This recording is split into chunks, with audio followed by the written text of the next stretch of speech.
Hello and welcome to another episode of On The Topic. And this week we're going up and away with a certain Southsea Creative. But before that, I'm Alex.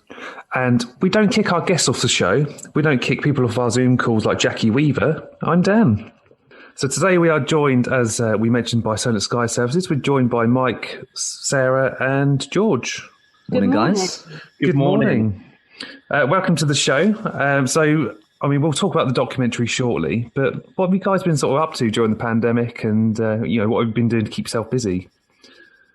Oh, it's been an interesting journey. I'll let Sarah speak about this, actually. Well, yeah. Well, first of all, we had George on the 2nd of July last year. So we've had our firstborn, which has been interesting. But really, it's just been about, there's been so much, Mike, hasn't there? Go on, you start.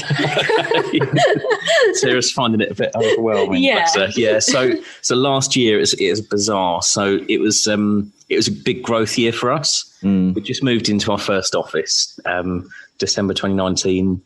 First employees in January, apprentices, and we had our best months ever. And March hit, lockdown hit, and everything went a bit quiet. And we found ourselves in a position where we were looking at all kinds of options to keep going and keep safe and well and be ready for baby George when he came along. So we crowdfunded, which was an interesting experience. They gave us a lot of help, and the idea was that we were raising money to save the company. So it led on to a huge project, a massive project. Huge. We crowdfunded to produce. That's it, George. Yeah. He's like, come on, Dad, you stop talking now. Great input. And so we crowdfunded to produce 3 short videos showing empty streets, perhaps put a poem to it and some nice music. And during the crowdfunding, we realised it was picking up, and we got a few work inquiries in as well. And we thought, well, actually, we're in a good position here to make a bit of a difference. And the more people I spoke to for permissions to fly the drone, the more we realised there were some. That's it. Some really interesting stories out there, and people were adapting, and it just felt right to capture things as they were happening. So about a month later, realised that we're actually filming a documentary. There was so much, wasn't there? There was so much good that was going on in the area that a lot of people didn't know about, that we just felt like it needed to be recorded, didn't we? Yeah, just had to be done. And there was just so much going on that the news was quite gloomy at the time. And people didn't know what was going to happen. Everyone was really unsure. Lots of people were scared, and being able to capture all these different positive things happening was really special. So lockdown was predominantly spent filming, lots of filming. And just on that, so I've got a follow-up question for yourselves. So I've actually got it on in the background. I've wall mounted my iPad in my makeshift office, and I can see you speaking currently at the 30-minute mark, and you're speaking to Southsea Cycles. I guess my question is about, so you mentioned there's lots of good going on, and perhaps people don't know about it. How did you uncover that? Because I guess people were quite disconnected. Yeah, they have been quite disconnected and continue to be during this very odd kind of weird period of the world. And it's great that you guys want to go out there and try and grab it and to tell a story and to play that back and to put a spotlight. But how do you physically go about doing that with the number of varying restrictions that I guess the UK have had, let alone the world? How did you use social media? Did you use your networks in Southsea and Portsmouth? How do you go about digging up those stories to help put it all together? Really, really interesting story, actually. So we, having not made a documentary before, we didn't know, and we didn't expect it was just going to happen so naturally. We put a few call outs on social media, on LinkedIn, just to people to gauge interest and see who might be up for being involved. And I think we probably had maybe one response from that. So the response was quite low. The way it happened was really just amazingly organic. Every person we started off at speaking to one person, it just grew, and it grew from there. They still, why don't you go and see so and so, because they're doing a great thing. They've adapted, and this is what they're doing to help other people. That's perhaps who you should go and see next. And it just progressed really organically like that. And we just contacted people and got so much interest. Yes. As soon as we rung the organisation or person who had been recommended to,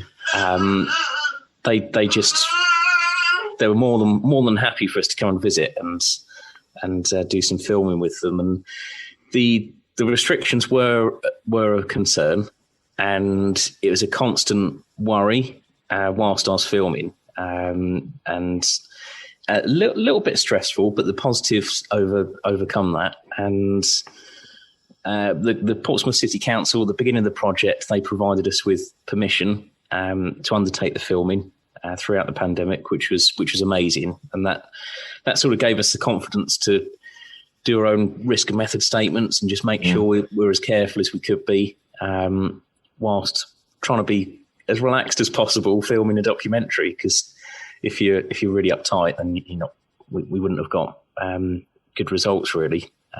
So it was testing. It was hard.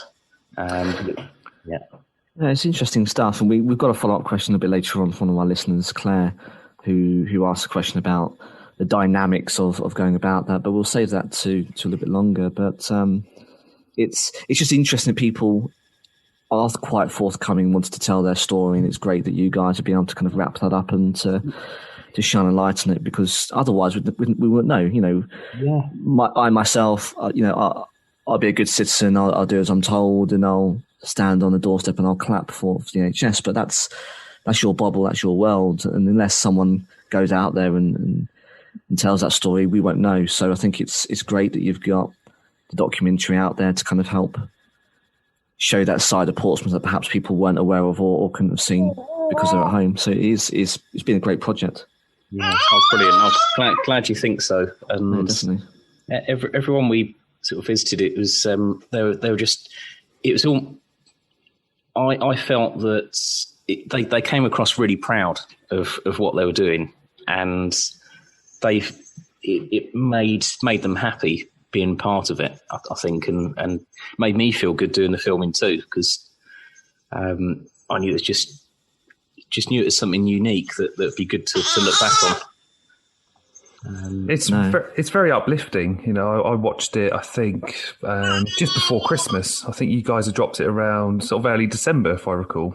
Yeah, that's it. It was tricky because we didn't ever know when we were going to finish filming, and we didn't really appreciate how long it would take to edit and put it together. And we thought bringing it out just before Christmas was a nice time, because it's something to feel good for people to watch on the build up to Christmas, rather than start the new year with perhaps memories of 2020. So it was what's that, Sarah? Oh, sorry. Yeah. Of 2020 and loss. We wanted something positive for people just to really go into the new year with a different a feel good vibe. Yeah, that's it. So I dived in on your Instagram stories, because there's a whole story reel you guys put up about the documentary, and I've sort of plucked out a few features and numbers which I've got questions myself. Okay. So just sort of for our listeners, so it features local businesses, attractions, key workers, charities, artists, interiors and exteriors of landmarks, venues, museums and politicians. But here on the topic, we love our numbers. So it took you 9 months of shooting and editing, 64 locations, 8 batteries per drone shoot, which is, I mean, no mean feat, 19 hours of video footage, 6.1 terabytes of footage. I've got questions about this one, guys. 982 meal deals. I've done the maths. That's about £2,946. I mean, for anyone that I've been in situations, right, where I've been in London, for example, pre-COVID, and you'd be walking around Tesco and people from like other countries come up. So what's a meal deal? So just for anyone that is listening outside of the UK that doesn't know what a meal deal is, it's basically a sandwich, a packet of crisps and a drink for £3. Yeah, bargain. Yeah, bargain. Either from Sainsbury's or Tesco's, depending. Or other stores. Before I start to dive more into the numbers, I need to ask, is that an actual number or did you just pluck that from the air? Let Mike answer that one. That number might have been slightly slightly altered. There were a lot. There were a lot of meal deals. Of course, baby George was born. You had one concerned wife in Sara. This is relatable to us. 216 interrupting seagulls, or shite hawks, as we call them here. 22 all-night editing sessions, and then through the crowdfunding, you raised £5,182. Yes, that's correct. Yeah. I mean, it sort of blows my mind because, I mean, I'm watching that documentary. It's positive, it's uplifting. It really does show the community spirit of Portsmouth. And I think, you know, I talk about the community spirit, you know, when... I'm sorry to sort of go off topic, don't want to alienate anyone, but when our football club was literally on its knees and about to die, we came together and we bought it, and we were fan-owned for 4 years. Oh, wow. And then we sold to Michael Eisner, who used to own Disney. But little pop culture reference for our listeners. That was brilliant, isn't it? So, yeah, I mean, I do really feel like the documentary really shows that community spirit of Portsmouth and the island and what you can do when you all come together. That's it. I mean, I don't know how it sort of relates to other areas of the country. I mean, I don't know what goes on in London or anything, but for me, like this is home. Yeah. Yeah, and I think Portsmouth has done everyone proud last year. There was people just making huge differences all over the city, and there was a big emphasis on making sure people could get food, were fed, and I think that was great. And you know, we were worried at one point when during the first lockdown about getting food. Our fridge got to a stage where it's completely empty. We'd used everything in the cupboards, and thought, oh crikey, we've got to go shopping now. Yeah, and I was pregnant as well, and obviously we were sort of.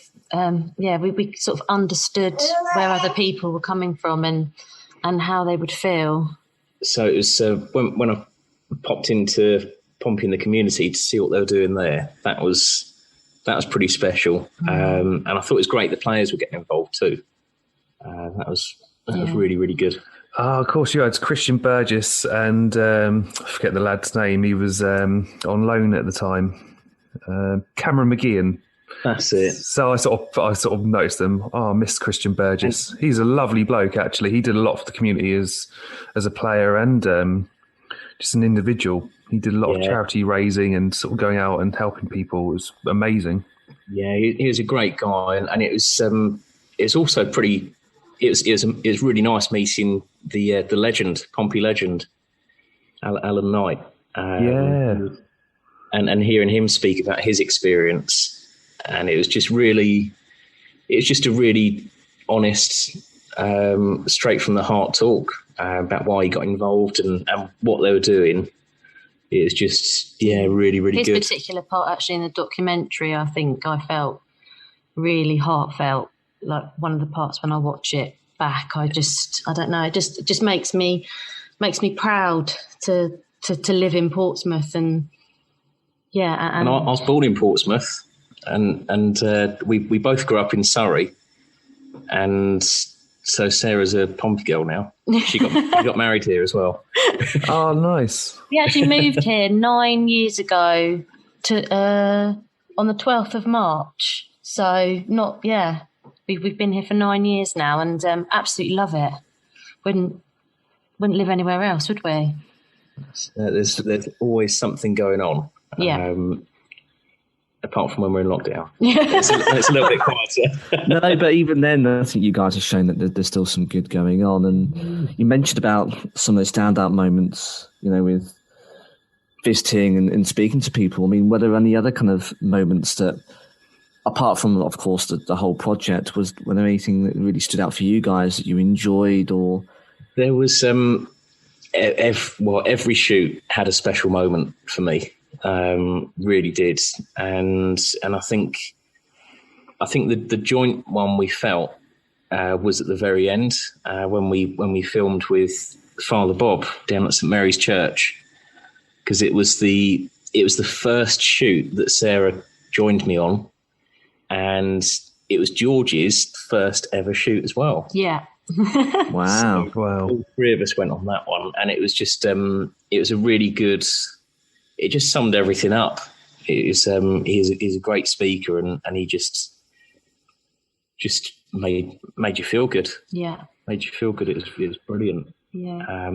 But I think I like the Go Create part as well. So I don't think a lot of people know about Go Create. They don't, and I didn't know anything about Go Create, and they're a really special organisation that we were only with them for a really short period of time. I think we're only there for a couple of hours. And in that time, we learned about what they do and how they do it, and got to meet some of the fantastic people there. And it was quite, it was really heartwarming, really special, really, really special. I'll give you an example of one of the moments there. It was, there was two guys, Dave and oh no, I can't think of his name now.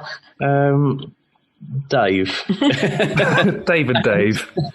And they were talking about what they do at Go Create, and it's basically a place where people go to who have got learning difficulties or they're perhaps autistic, and they go through a care system to bring them to a point where they're able to work essentially and get paid for it, and on site they can build chairs, tables, herb gardens, all sorts of amazing items that they then sell on an Etsy shop, which is just such a good idea, and they were able to continue that throughout lockdown. And Dave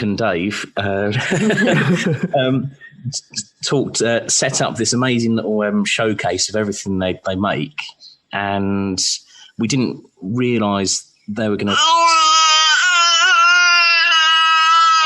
Okay, we didn't realise they were going to literally talk us through every product, but they did, and it was really special. It was filmed on the fly. I only had one camera, so I was struggling with a vintage lens, with a manual lens, trying to make sure everything was captured during this really special moment. And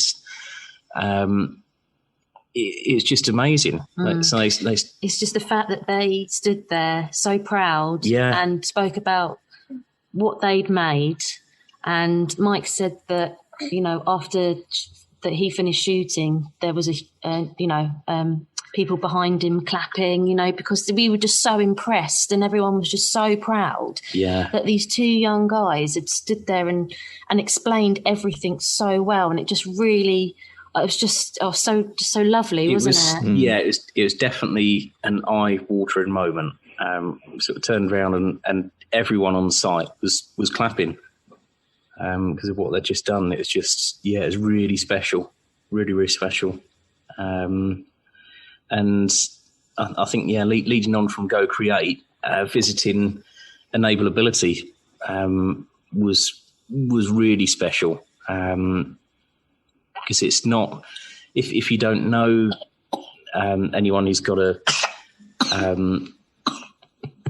a child with learning difficulties or disabled, you might not understand how they were dealing with things during the pandemic. And to see what they were doing down there was just great. They were cracking on. Kids were happy. Spoke with one kid who was sat on a fort talking about that he'd just been to the Legoland and obviously he hadn't, but he'd had a great time with his mates and imagined he was. So that was really sweet, wasn't it? It was really, really sweet, and it was so special. And just being able to witness that was just and capture it was it meant so much. At that point, I just thought, oh my wow, we are capturing something so special. Did you guys think that you would ever think like that as you started the project, or were you always? I guess do you ever go into these projects and think, actually, you know what, I'm gonna get that feeling, or I'm gonna capture that moment, or was it that it just happened and it was a happy circumstance? Yeah, it just completely happened. It was so special. I had no idea anything like that could possibly happen. No, and it was just all so organic. Yeah, it just happened, and we didn't. There was no scripting, no retakes. It was just I'd turn up and explain to people what we were doing, have a little chat, and find out a bit about what they've been doing, and then explain that I was going to film around them for half hour, an hour, perhaps, and just capture a bit of what they're up to. And then do some bits to camera, and it was all just so. It just flowed. It just happened. Yeah, it was really, really special. Brilliant. So we got a voice message from Claire, and she said this. Hiya, I absolutely loved the documentary. I thought it was really, really good. My question is, were people reluctant to be filmed because it meant being around extra people during a pandemic? No. Everyone we spoke to was they just, I think I said it earlier, that everyone was really proud to be involved in the project, and they felt safe though, didn't they? Felt because safe, we made yeah. them feel safe. That's it. We ensured that we had everything in place. Yeah. We were following all guidelines, if not more. We did have one lady towards the end of the documentary who she did feel very, very nervous, but we made her feel very, very comfortable. Who's that? The lady for St Mary's. Oh, okay, yeah, bless her. Yeah, we visited a lady at her home address and filmed her in her front garden. And she was nervous. She did a really good piece to camera, but we made her feel very. That's it. Yeah, yeah. There was a way to everyone. I kind of dealt with each person and scenario and company in a similar way to what we do for commercial work, which is everyone's treated differently, and each situation is bespoke and unique. So there was a way to go about every shoot, and there were a lot of microphone muffs and a lot of disinfectant, and spray. But distancing was the main thing, wasn't it? Yeah, and we felt that. I think another reason why distancing was a big factor. But I think one of the main reasons they did feel really safe was that they were going through the same situation themselves to be able to do what they were doing, and they could really appreciate what we were doing in that sense. So it just. Yes, George. Yeah. It's a great input, isn't it? So it just just felt really good. It didn't. I think I probably felt more nervous than anyone else because I was thinking, oh crikey, have the guidelines changed again today, or has something changed, or Could I be doing something wrong? And there was more pressure really to sort of get things sort of in the first take as well, so that you weren't on site for any longer than what you needed to be.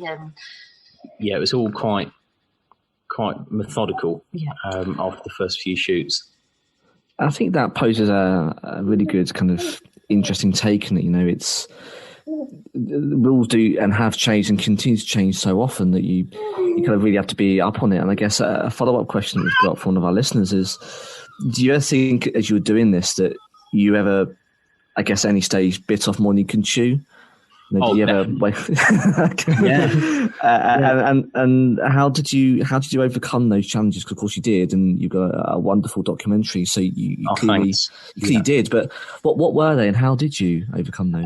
So the big one for me was when there were two realizations. One was when I thought, we're actually filming a documentary here, and I need to learn how to make a documentary.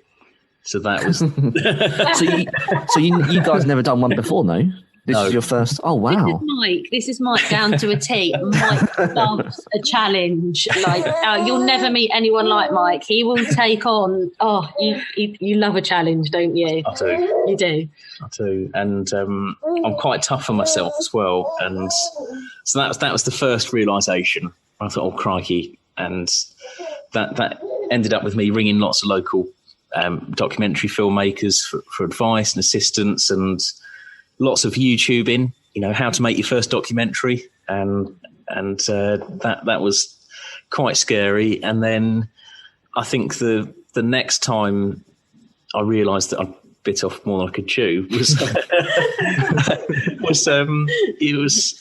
I joined, there's a local networking session called Take Time. I think it's every Tuesdays, and run by a great guy called Ben, and it's all about local creatives speaking about any problems and helping each other overcome them. And I jumped on my first one, and I said, "Look, I'm making this documentary, and we're about 4 or 5 months into filming. I don't know when to stop, and I think I've bitten off more than I can chew." I literally said that. So that was probably the next one. And then after that, it kind of, we just all got together, me, Sara, Lauren and Ethan. And we just looked at it all and thought, well, we've got to watch every frame and figure out some kind of order and the story we want to tell and how we want people to feel when they watch it. So, testing very hard, but good. If it wasn't a challenge, then I don't know. It was. I think it was a challenge at the right time. Challenge at the right time. It was nice to. I'm quite a focused person, and it was nice to be able to focus on something so positive, to ensure that we were making some kind of difference, and to share with other people. To share it with other people, and to bring George into the very best possible scenario situation. Yeah, in such difficult times. So there was, so much behind it. But bitten off more than we could chew. Yeah, on many occasions. Yeah. I suppose, it's a tough time to be a creative. I mean, I know me and Alex sort of speak personally when, I think when we started trying to record through lockdown, we were like recording on our phones before we could even sort of work out what we were really doing. It has been challenging. So, I completely understand, but I can't imagine the lengths you guys have had to go through to do a documentary. I just think it's mind-blowing, but it's beautiful at the same time. Oh, I'm glad you think so. It was, actually dealing with the footage as well was difficult because it was all filmed in pretty high quality, and dealing with the large files and that amount of files was just unbelievable. So I did a film project this week, for example, for a company, and it just felt like a complete breeze compared to the documentary. It was really difficult managing all the all those files and getting the right hardware in place and organising it. It was so methodical in the end. It really was, and it had to be. Otherwise, we couldn't pull it together. So we've got a question for one of our listeners, and then I'm going to sort of throw something off a little bit more. So I'm going to add a question on top of the question. So Father Bob's speech is beautiful. He sums up 2020 perfectly, as you mentioned earlier. Did you know after recording his speech that was how you would end the documentary? And I suppose to that end, did the documentary sort of come to an end naturally, or did you make the decision that that's enough, we just need to get this done now? It was, we thought afterwards, we were surprised with what he said, actually. We were surprised how good it was. And not through not knowing him, I think. He's renowned to be a very good speaker. We've learned afterwards. And it's listening back to the recording, as soon as we listened back to it, I'd say 2 or 3 weeks, well, about 2 weeks afterwards, we just thought, well, wow, that's got to be the finale. Yeah, I mean, when he was speaking, when we were there, we were just in awe of him, weren't we? Yeah. When we heard him talking, and we were like, as somebody that can just do that and publicly speak, and just everything that he said was just a complete natural speaker, and the way he summed it up was just, yeah, it was perfect, really. And we didn't actually really have an order at that point as to how we were going to plan things. No. But with hearing that, we thought that would be a great ending. Yeah. Yeah. Yeah, very, very special, wasn't it? Yeah. I guess to that point, so for anyone who's listening and perhaps hasn't seen the documentary, or perhaps we have quite a few listeners oddly across the world. I don't quite know how we've got to that point, but we have. What would you say to encourage them to go to YouTube and check out the film and the footage? How would you sum up kind of the experience and what you're looking to get over to anyone who's watching it? Yeah, I think do you want to go first, Sarah? You go first. Yeah, I think it's sort of in the title, sort of a different perspective of Portsmouth. I think all around the world and everywhere, everyone's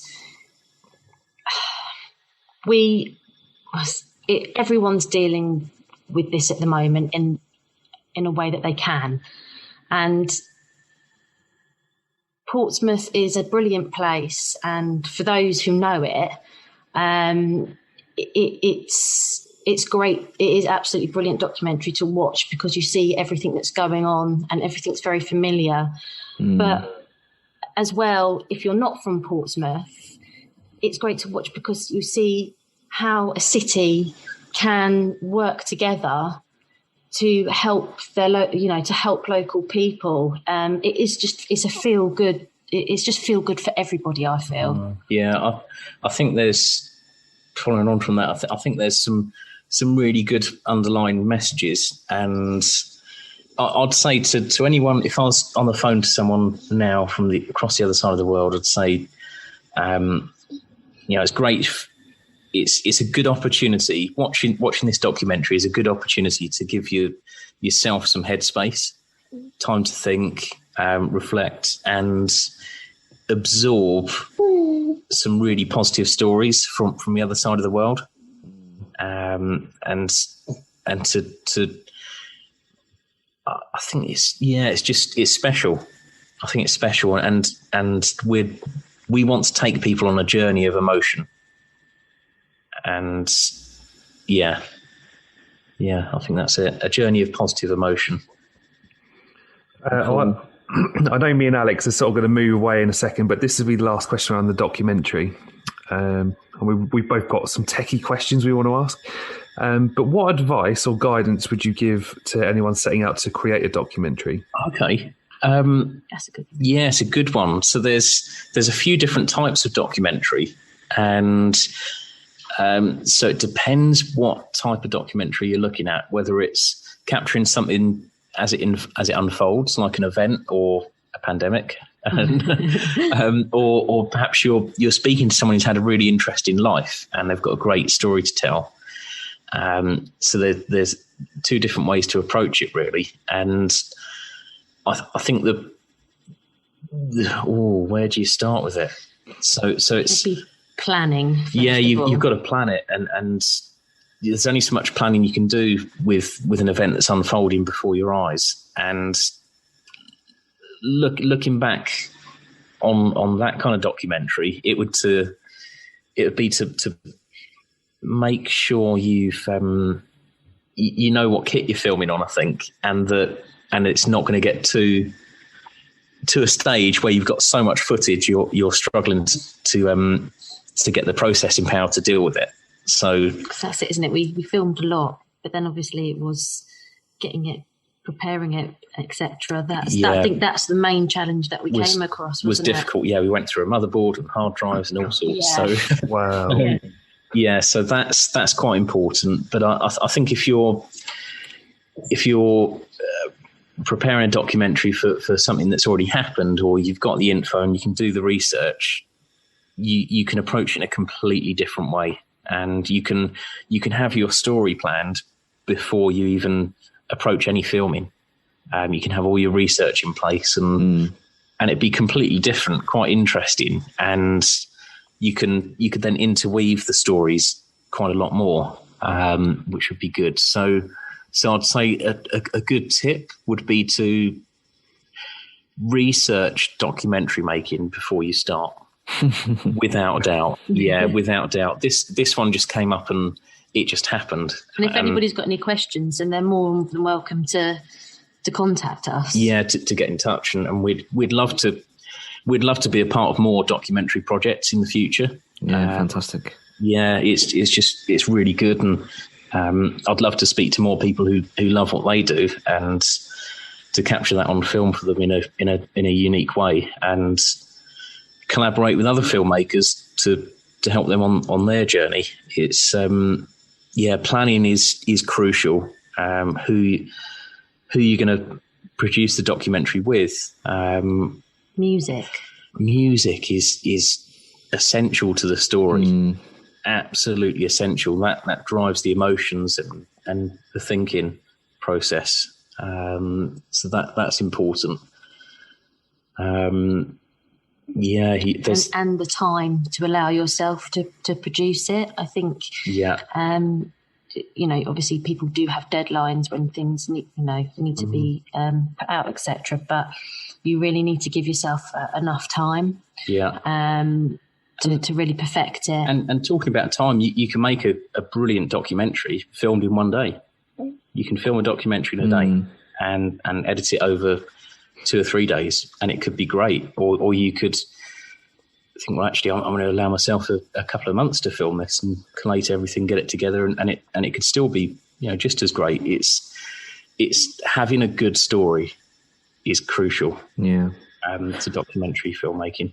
Yeah. And how much time? I'm not sure if we asked this question earlier, but how much time did it actually take once you felt you captured everything to actually getting it out there in December?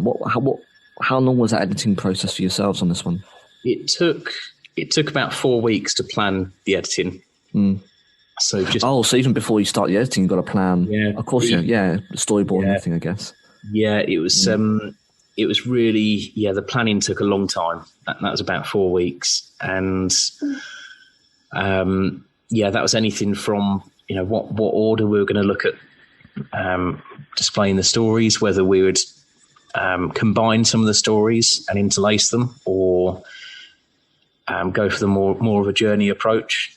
It was the planning was tricky, and then it was looking at the hardware and how we organise all the files, right through to we actually had to learn a lot about audio levels, which I hadn't really learnt about before. So making sure all the audio levels for the speech were normalised. So that was tricky. And then the actual editing process, it was lots of overnighters. There were quite a few overnighters. Yeah. It was strenuous. It took, that was another I'd say another 4 weeks, but long days. And they were, I did a lot of the editing, and we made the decision to bring on my second apprentice. And he loves editing. So he was sort of learning whilst he was editing as well, with me. Funny enough, he made his own film during lockdown. Before he was with us, it was a music video that featured himself. So, Nice. yeah. Wow. So, yeah, it was a long process, and everyone got involved. Sara got involved. My mum reviewed parts of it. A couple of our friends. It was a real process, and there's a guy we work with. Who's worked with us from the beginning, actually, called Jeeves.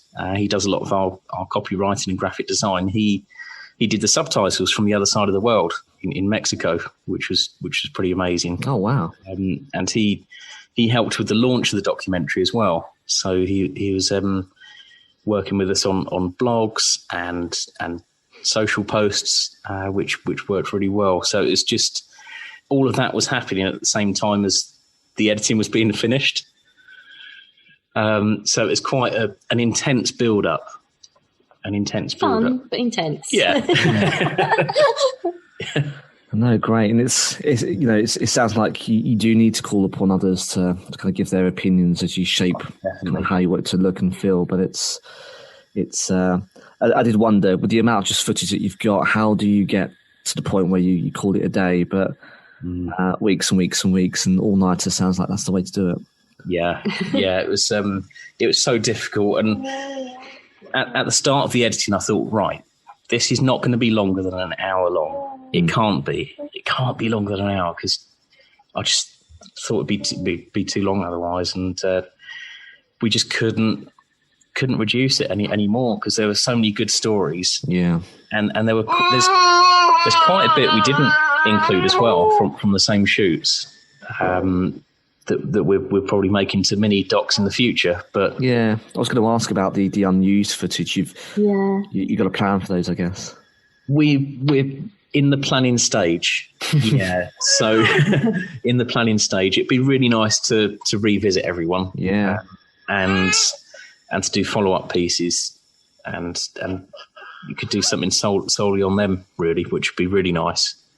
But at the moment, it's planning stages. It's we didn't expect lockdown 3. No, didn't expect that. So it's a peculiar time, isn't it? But it is. It's just we're just really pleased to get it out before Christmas, so that people had a chance to watch it. It's good. No, definitely. Well, that's really fascinating to hear about the documentary process. So really appreciate you guys talking us through it. I mean, we've got a couple of non-documentary specific kind of questions, and there's some from, I guess, me and Dan, because I wouldn't say we're even enthusiasts, Dan. We've both got drones. We're very safe, and we're appropriate with them. I've got a very small Spark, DJI Spark. Dan, what have you got? I got the Mavic Mini just before lockdown last year. Lovely little drone, but I suppose in a nutshell, we'd like to sort of know a little bit more about drone laws and maybe what good etiquette is, because I'm always quite conscious when I'm putting my drone up in the air, like, what should I not be taking pictures of and all that stuff. I've got to say, I'm quite nervous. So I've got a couple of lovely shots, I think, in February 2019, I think, but it was snowed. The rough time that Portsmouth gets snowed, which isn't often. But that's because it was empty and I was quite comfortable and no one's around. But I don't... Whilst I've got my license because of the weight classification of the Spark, I'm still not really comfortable too much when there's people around. So it'd be interesting to kind of get your views from a professional, because you are, kind of what are the etiquettes and kind of good hints and tips, I guess. Sure. Great question. There's never been a better time to get into the drone industry, I don't think. The CAA, who control the airspace in the UK, have I think they're encouraging innovation and the safe use of drones within the UK, which which is really good. And I say within the UK, there are other bodies that regulate airspace in other countries that do the same thing. But we're only really experienced in the UK so far. And it's so there's different weight categories of drones. And there's drones below 250 grams that have been deemed by the CAA to fly safely near people, over people, and near property as well. So I would say starting with a drone less than 250 grams is the best way to go at the moment, and probably for a long time, because what they've said is you literally just need to read the instruction manual, and having commercial insurance to fly it commercially. And up until the end of last year, to fly even a lightweight drone like that, you couldn't fly in a congested area. You had to be 150 meters away. Mm-hmm. And that's now been taken away. So which is great for these smaller drones. And I'd say that the biggest tip to flying safely is to not to intrude anyone's privacy. So I'll say that's number two. Actually, that's number two. Number one is to not negligently or recklessly endanger anyone during the flights. That's number one. And then number three is also to not fly in any restricted flight areas. Yeah, that's really important. Portsmouth is a great place to fly drones, and a lot of the coastal areas around us as well. But I'd definitely recommend a small drone to start with, because it's just a great. You will naturally feel less nervous flying one, because it's smaller and it's less obtrusive. People are going to become used to seeing more of these small drones flying safely around places. So that's a great way to start. And the cameras are actually really good. You can get 12 megapixel sensors. You can shoot in RAW, HDR photos, so you can play with the colors afterwards. They're a great starter. And then you've also got good airmanship. So if you see another drone flying near you, it's a good idea to try and find the pilot and have a little chat and just check you're not going to get in each other's way, because they might not know that you're about to fly, and that's quite important. But it's important to enjoy the tech and have faith in it as well. It's a lot of the drones now, they've got GPS, so you can set return to home. Both of yours have GPS, so you can set return to home. Indeed, return to home height, just make sure it's higher than the nearest tree or house. And it's have faith in the tech. Make sure you can see it at all times as well. Yeah, and I think that's one of the toughest things for me, is just trusting it. But they are intelligent bits of kit, at least what we've got, and it's being comfortable and being sensible. I think are the things which I take away when the odd flight here and there. But I guess in terms of tech, then, so we've got a question from Paul, who said, what camera or which drones do you use, and how do you get the quality just so crystal clear in kind of the stuff that you do? Okay, well that's a nice question. We've got 8 different drones. Wow, fleet. Yeah, fleet of drones. I keep threatening Sara that I'm going to hang them up on the wall in the front room. Funny enough, the answer's no. Yeah.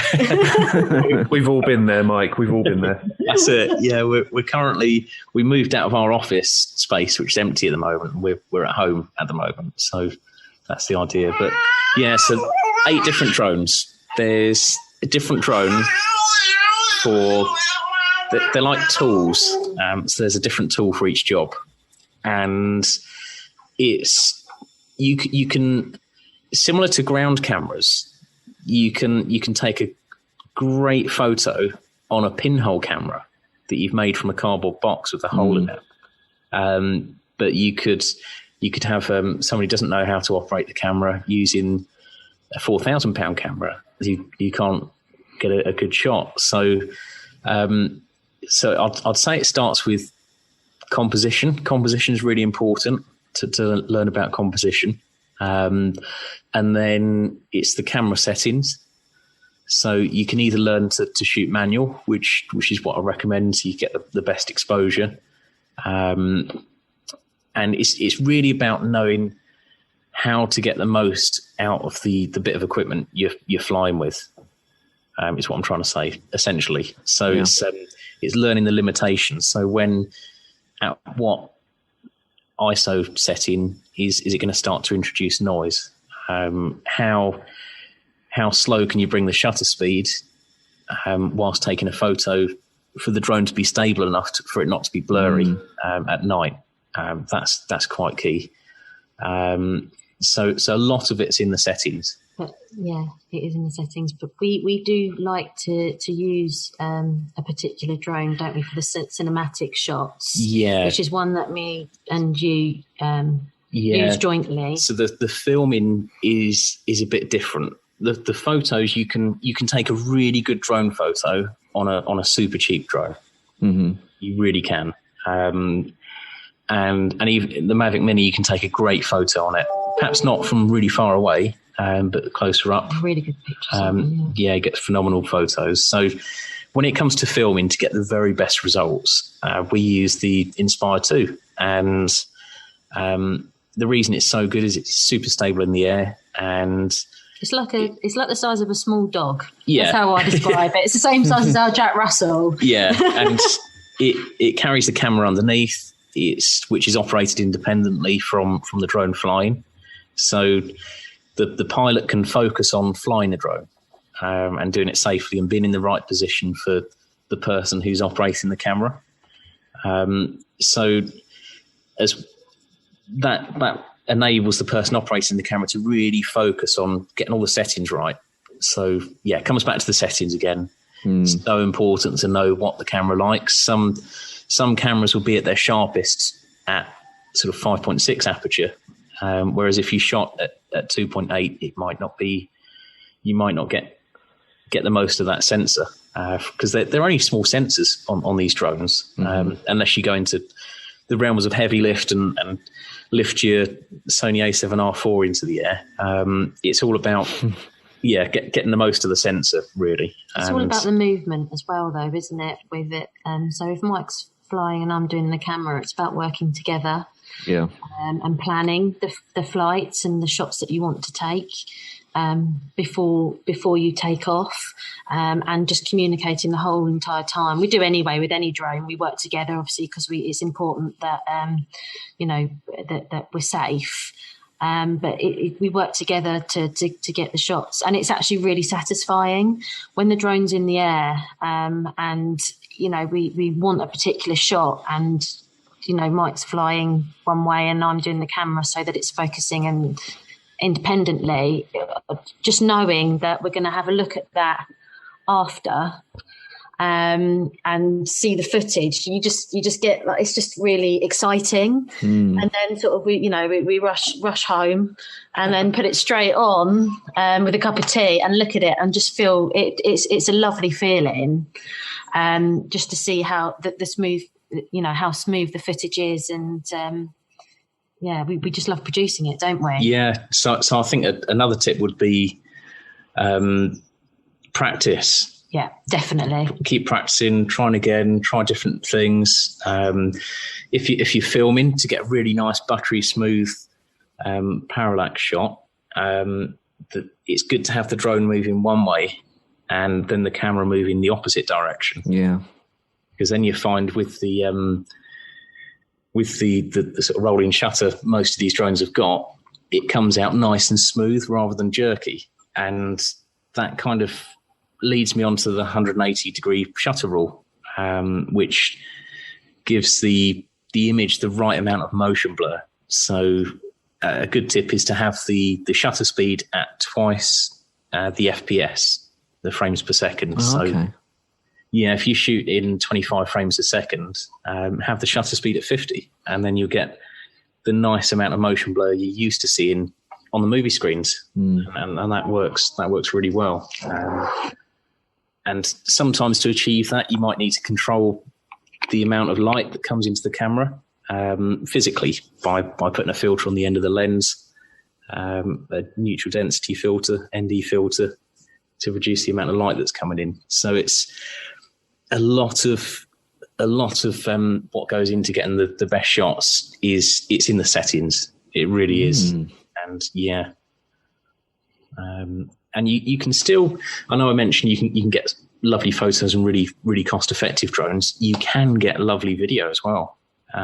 It's, I'd say say for the Mini, for example, if you were filming during sunrise or sunset, you'd still get some really good results with it. They might not be good enough for a TV commercial, but they'd be really good. They'd be great, and it's that leads me on to post-production as well. So to get the best results out of a specific sensor, you might have to turn the sharpening down on the drone, so the image isn't sharpened. Right. Yeah. On the drone, and then you tweak it in post-production on whatever program you use to edit with to get it right. It's there's a lot that goes into the end product. We don't just shoot and that's it. It's just perfect out of the drone. Yeah. Yeah. There's so usually we like to film in a flat profile because that captures a lot more data. So if it's on a Mavic Pro 2, they've got a D-Log-M setting which films 10-bit color, which is a lot of color information that can be pulled around in post. And then the Inspire 2, that can film in RAW, and it's like editing. It literally captures a RAW photo 25 RAW photos every second. Wow. Blimey. Yeah, it's so clever. And then you import those into Premiere Pro or DaVinci or Final Cut, and that's then your film clip that you can just edit the colors exactly as you want it to display. So there's a lot that goes on in post, but I'd say for someone picking up a drone or just starting out, definitely learn the settings inside out. Quick recap for photos: always shoot in RAW if you can, and always shoot in 3 bracket exposure, so you get one image slightly under, one on point, and one overexposed, and then you've got a lot of flexibility in post. Right. And then for film, it's getting the exposure set up right. The camera movements are really important, and then for both, it's the composition. Composition's key. So to do some research on that. And lots of experimenting from the sounds of it as well. Oh, so much. Yeah. I mean, my first drone shots, I don't know if you guys have had a look, but if you, on our Instagram, right at the beginning of the journey, some of my shots are horrific and they're so bad. And there's one where the dog's actually chasing the drone. Yeah. And it's just exposed completely wrong. It's all jittery because I had the shutter speed wrong. It's been a journey. You don't be hard on yourself. It's a journey that you go on, really. And I learned to control ground cameras at the same time. And I think, treating the drone more as a camera than something you fly about is important. Yeah, I think it's a good distinction to make, actually, because a lot of people just think it's an entirely different beast. But I guess from listening to you speak, Mike, it sounds like you don't discard everything you've learned on the ground and the principles and the physics. It's an equal part to play up there as it is down here. Definitely. Yeah, it's literally tripod in the sky, and the beauty is you can put it where you want pretty much, and it's about getting those settings and the moments right as well. I just wanted to quickly remark in real time. I'm looking at your Instagram page, and I mean, it's all genius, but this is particularly genius. What you've done is you've used the three width squares, and you've got panoramics on there, but you've made the panoramics on the individual shots, which is absolutely phenomenal. I've never seen anyone do that before. So you've got one of, I'm looking at, I think it's March 20 last year, and you've got one of the sunset at the pier, and the one above it then is looking out at the, I guess, what's that? That's top of the playing fields as you look out towards the tower or the towers. And that's brilliant. I mean, it's probably a well-established thing that people have done, but it looks so good in the way which you've split them out, but then you've reformed them from that perspective as you scroll through Instagram. It's brilliant. Oh, thanks very much. Yeah, it's that's awesome. Instagram's just a great place for what we do because it's so visual, and I've put a lot of effort into Instagram actually. So I'm pleased you noticed. Definitely. It's good fun.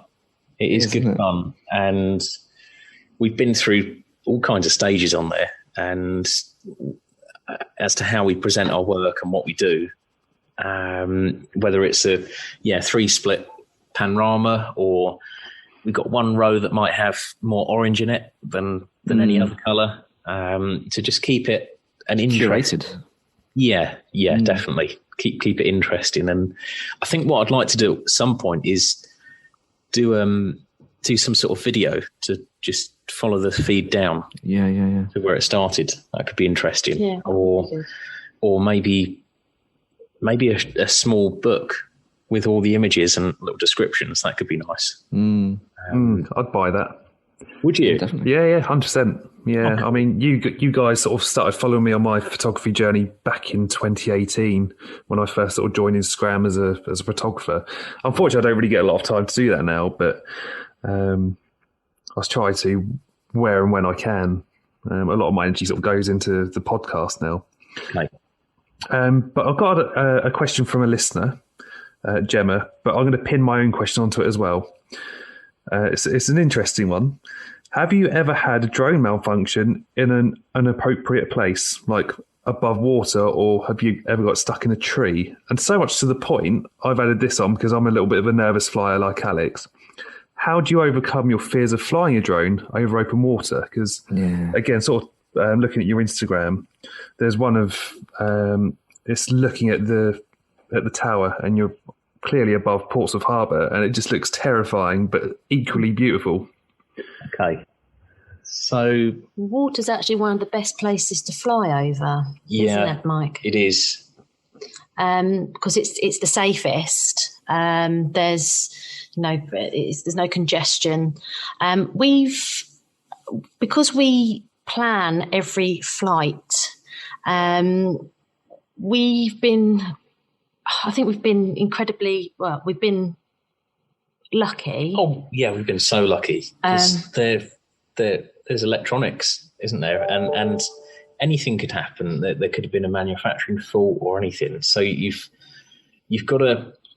I'd say that the key to being relaxed and flying over water is to just make sure you've done all you can to ensure it's a safe flight. So flying over water, if you're taking off and landing from a boat, for instance, don't leave the return to home. That is the one that I was going to say. So we've obviously we've been flying for a while now, and we've learned a lot of lessons. But I'm not going to say it because it'll jinx something. Will jinx. We've been very lucky. Yeah. With our drones, it all comes down to planning a lot of the time. Yeah. But yes, we did have one incident where we went out filming on boats, and it's a few years ago. This was a few years ago, probably about 2-3 years ago now. And we were in the middle of the Solent on a yacht, and we popped the Inspire up. And we were filming several boats going past, but the drone would only go up and down. It wouldn't go any other way, and we could not work out why. And what had happened is Mike had left the return to home on. So it had gone back, but it also he left a restrictor on it, so it couldn't go a certain distance. So it wouldn't go forward; it would only go up and down. So luckily, we had a very, very, very nice chap, didn't we, that we were on the boat with, who was very good at what he did. Yeah, good skipper. Very, very good, and managed to, on fairly choppy water, get the boat directly underneath. Wow. And then Mike had to land it, and I had to catch it. Team effort. I would like to say I did have a hard hat on and gloves. We are very, very safe, but we definitely learned from that one, didn't we? It was. It took me a while to figure out what it was as well. So I think wherever you're going to be flying, either find someone who's flown there before, or to get some advice on them. So if the bottom line is, if you're flying over water, make sure your return to home is set properly. So if you want it to return to home to you on the land, make sure it's set to return to home and it's got the right height. And if you're taking off and landing from a boat, make sure it's set to hover if it loses signal, and take the distance limit off as well, because that distance limit will be from where you took off originally. And if you're moving as well, it can get confused. Yeah. So the first time we did it, we learned the hard way, and it was difficult. but drone and everybody were intact. Yeah, intact. It's okay. And then you say flying into a tree. So last year I learned to fly FPV drones. And oh, wow. They're really interesting. So FPV stands for first person view. And basically you wear VR goggles that display a screen of what the drone sees at the front. And so it actually feels like you're flying. And there's most of the current FPV drones, they don't have GPS, and if you let go of the sticks, it will fall out of the sky. And they're a bit like a helicopter. If you lean forward, they'll fly forward, and then if you let go of the stick, it's probably still pointing forward, so it'll carry on going forwards. So they're a bit different to fly to your everyday sort of GPS-enabled drone. And God, what a learning curve it's been. So yeah, in safe, controlled spaces, I've been learning to fly those, which was a bit of a journey. Involved flying on a simulator first, online, so you learn how to fly on a computer first. And yeah, my first couple of flights, I had a couple of incidents. I went into a tree and and I had a motor failure actually on one of them. Is a faulty product that we had to send back. Oh no!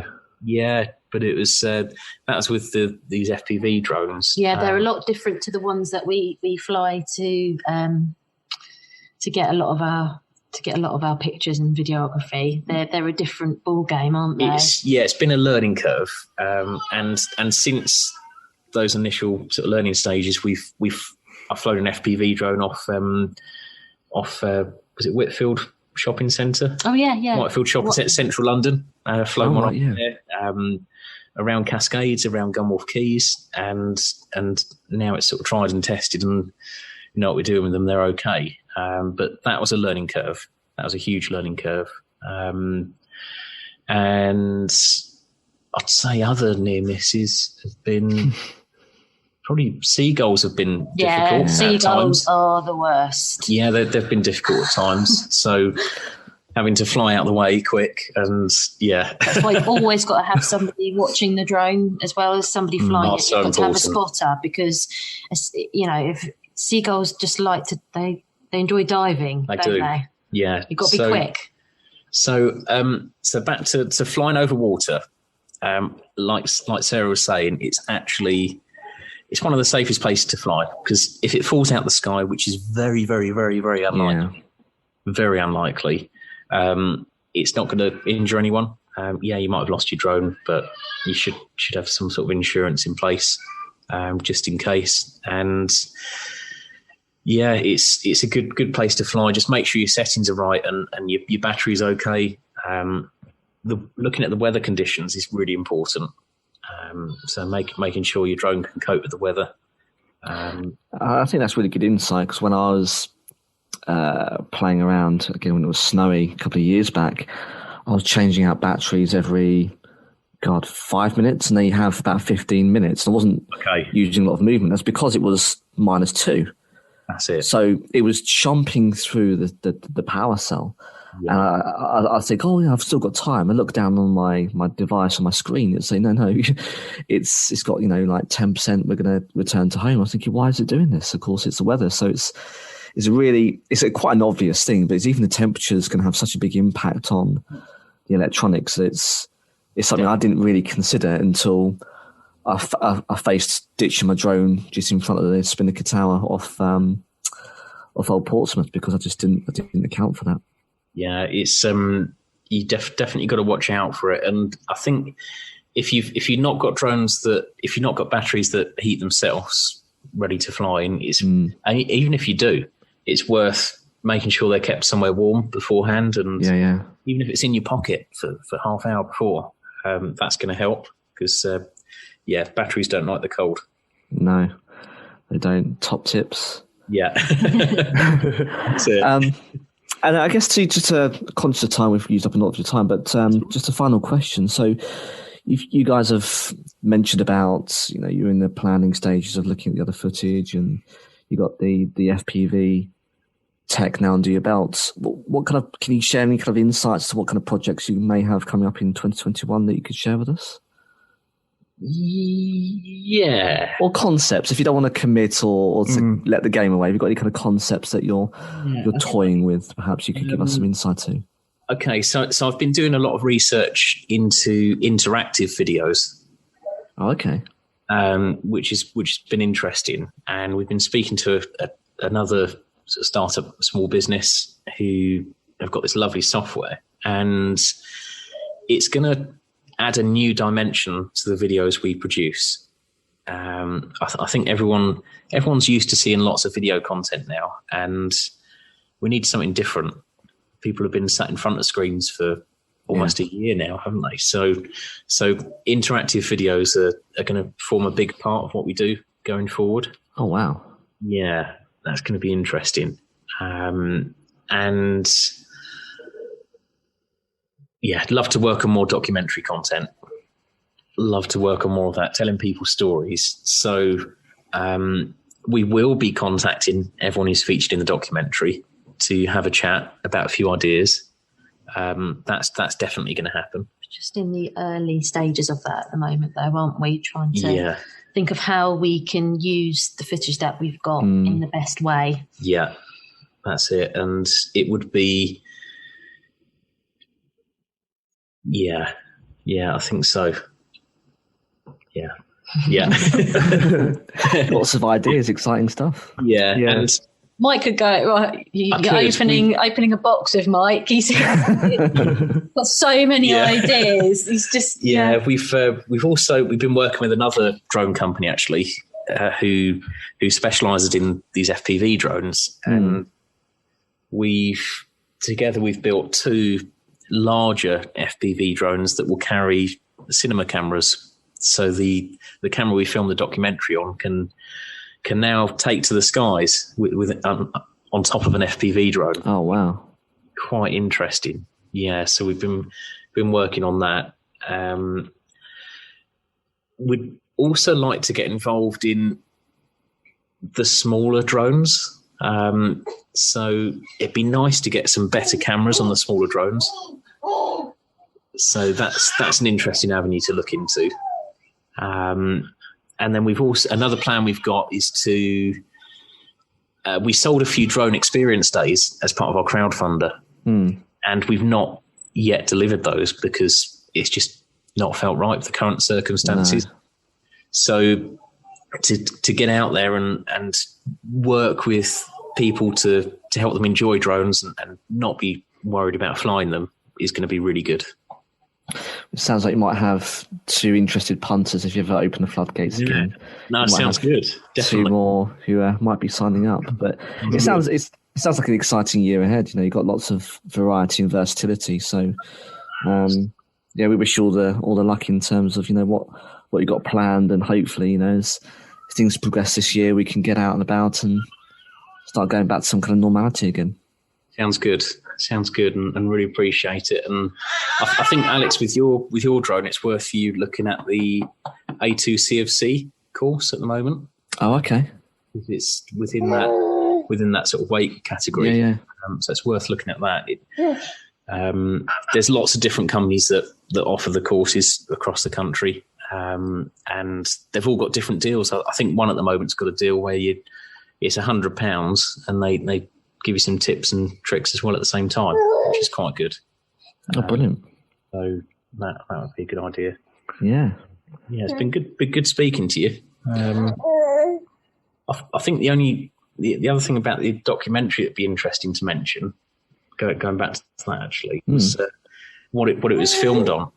So it was all pretty much filmed on the Blackmagic camera, and we used vintage glass. So none of it was modern. It was all manual lenses.